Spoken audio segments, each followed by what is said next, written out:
Το πανό πινακίδα πίσω σου είναι, λέει Keep calm and trust your graphic designer. Φωτεινά Ναι. λένε. Κάτσε να γυρίσω και το βλέπετε όλα τώρα, ναι. Πώς το βλέπεις αυτό στο κομμάτι του κλάδου σου, δηλαδή η εμπιστοσύνη που δείχνει ένας πελάτης που θα πει κάποιο γραφίστα, κάνε μου αυτό και αυτό. Το δύσκολο κομμάτι λοιπόν της δουλειάς μας, μιας και το αίτησης, είναι κυρίως η κοινωνία με τον πελάτη. Πρέπει να υπάρχει σίγουρα, όπως και σε κάθε άλλο τομέα, εμπιστοσύνη μεταξύ της μίας και της άλλης μεριάς. Αυτό που επίσης πρέπει να προσπαθούμε έτσι συνεχώς είναι η εκπαίδευση στον πελάτη.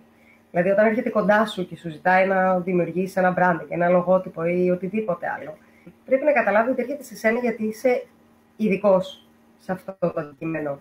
Η παραπληροφόρηση και όλη η σύγχυση που γίνεται είναι ότι έρχεται ο πελάτης να σου διδάξει να κάνεις τη δουλειά σου, θεωρώντας ότι γνωρίζει. Γνωρίζει από χρώμα, ότι γνωρίζει από τυπογραφία και εσύ πάλι παλεύεις να τον εκπαιδεύσεις για αυτό το πράγμα.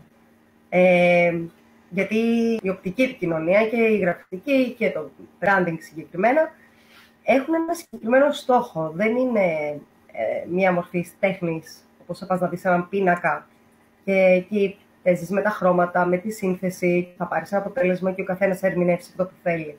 Στη γραφιστική επικοινωνεί σε ένα μήνυμα, έχει ένα συγκεκριμένο στόχο και όλοι μας πρέπει να αντιληφθούμε το ίδιο μήνυμα.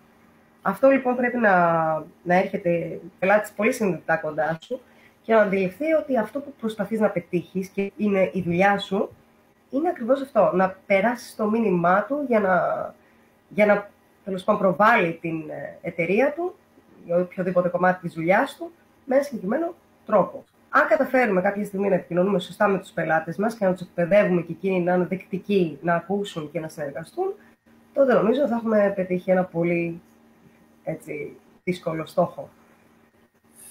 Οπότε, keep calm and trust your graphic designer.